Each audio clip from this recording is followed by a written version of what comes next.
J.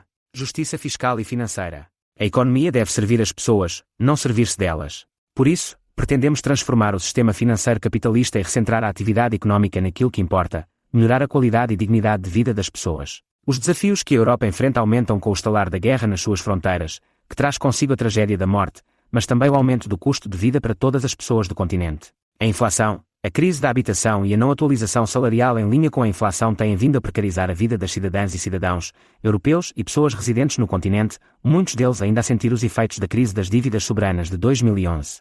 É neste contexto, contudo, que setores como a energia, a banca, o retalho ou o armamento têm vindo a apresentar lucros recorde, numa transferência direta de riqueza das pessoas para os acionistas de grandes conglomerados, não raras vezes monopolistas. Precisamos de um plano forte e robusto para combater o crescimento de assimetrias económicas, impedindo a proliferação de paraísos fiscais dentro do mesmo espaço económico e financeiro europeu. 1. Combater os paraísos fiscais. Por ano, a UE perde mais de 1 bilhão de euros em evasão ao pagamento de impostos. Temos de acabar com este sistema injusto que permite que Estados-membros como o Luxemburgo, os Países Baixos ou a Irlanda, ou regiões dos Estados-membros como a Zona Franca da Madeira, pratiquem competição fiscal dentro da Europa, erudindo a base de financiamento do Estado Social. Exigimos justiça fiscal, através do combate aos paraísos fiscais, dentro ou fora da UE, assegurando também que são eliminados todos e quaisquer esquemas de evasão e fraude fiscal. 2. Combater a corrupção.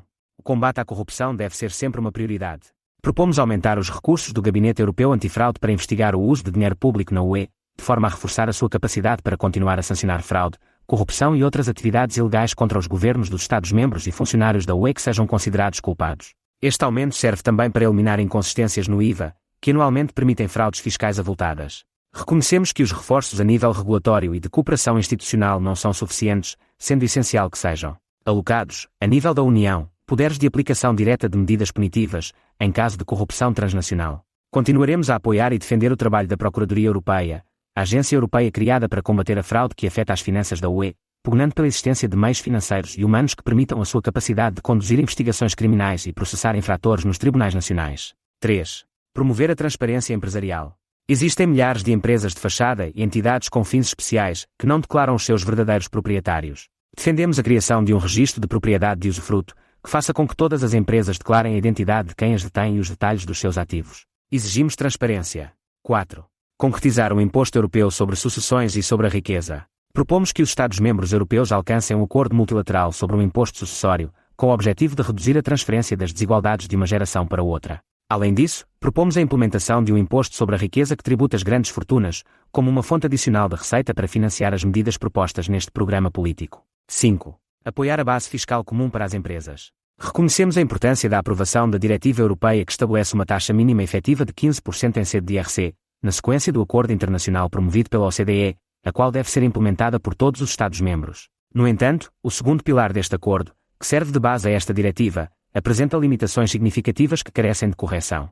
Neste sentido, propomos as seguintes alterações. Aumento da taxa mínima efetiva. Propomos elevar a taxa mínima efetiva para, pelo menos, 25%, dado que esta corresponde aproximadamente à taxa média global de IRC. Esta mudança resultaria num aumento substancial das receitas fiscais globais e desencorajaria a transferência de lucros entre jurisdições. Eliminação de isenções. Defendemos a abolição da exclusão de substância, que fomenta a concorrência fiscal internacional ao permitir que a taxa mínima efetiva seja inferior a 15%.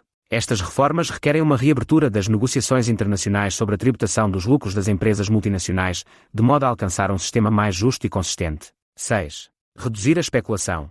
Para evitar uma crise financeira como a que aconteceu na segunda década do presente século, propomos que se regule a atividade financeira dos vários participantes nos mercados financeiros que são pouco regulados, à imagem do que foi feito com a banca desde a crise financeira, onde o aumento da regulação bancária levou ao aumento da resiliência do setor e a uma maior proteção ao consumidor. 7. Tributar as transações financeiras. Aplicaremos o imposto sobre transações financeiras a nível da UE, proposto pelo Parlamento Europeu. Este imposto é um elemento central na nossa estratégia para fortalecer a solidariedade entre os Estados-membros e financiar gastos essenciais ao bem comum, assim como contribuir para o financiamento das medidas para a transição verde e social europeia. 8.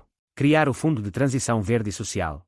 Criaremos um fundo europeu, equivalente a, pelo menos, 1% do PIB anual da União Europeia, que financie projetos de infraestruturas verdes, transportes públicos ferroviários, energias renováveis, a melhoria da rede elétrica ou a resolução da crise da habitação. Este fundo também ajudará na criação de empregos verdes e qualificados, necessários para a transição verde. Com a sua criação, o fundo apoiará os Estados-membros com menores recursos económicos, assim como os setores afetados pela transição verde. 9. Regular ativos digitais. Defendemos a criação do euro digital público, por parte do Banco Central Europeu, de modo a que as moedas digitais privadas, com a sua opacidade e volatilidade conhecidas, não monopolizem o mercado de criptoativos. Pretendemos garantir que os criptoativos, criptomoedas, tokens, blockchain e NFTs, e todas as atividades individuais ou comerciais ligadas aos criptoativos sejam devidamente reguladas e tributadas, no âmbito da regulação da Autoridade Bancária Europeia, asset referência da Money Tokens, MiCAR.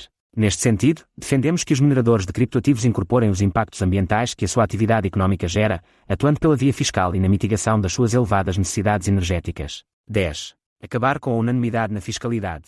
Consideramos crucial repensar a abordagem das finanças da União Europeia, de forma a garantir decisões mais ágeis e eficazes. A exigência do voto por unanimidade nesta área cria impasses e dificulta a capacidade da UE de reagir celeramente a crise e emergências financeiras, podendo deixar decisões importantes dependentes de regimes desvinculados do compromisso europeu. Neste sentido, propomos acabar com o voto por unanimidade nas questões financeiras e adotar o sistema de votação por maioria qualificada. Assim, poderemos mais facilmente agilizar o processo decisório e aprovar medidas para enfrentar desafios económicos, melhor refletindo a diversidade de interesses dos Estados-membros. 11. Emitir obrigações Green Euro. Defendemos a criação de obrigações verdes europeias, Green Euro Bonds, obrigações de longo prazo securitizadas pelo Banco Central Europeu, de natureza análoga aos certificados de aforro, Tesouro Português e dirigidas a financiar iniciativas para a transição verde.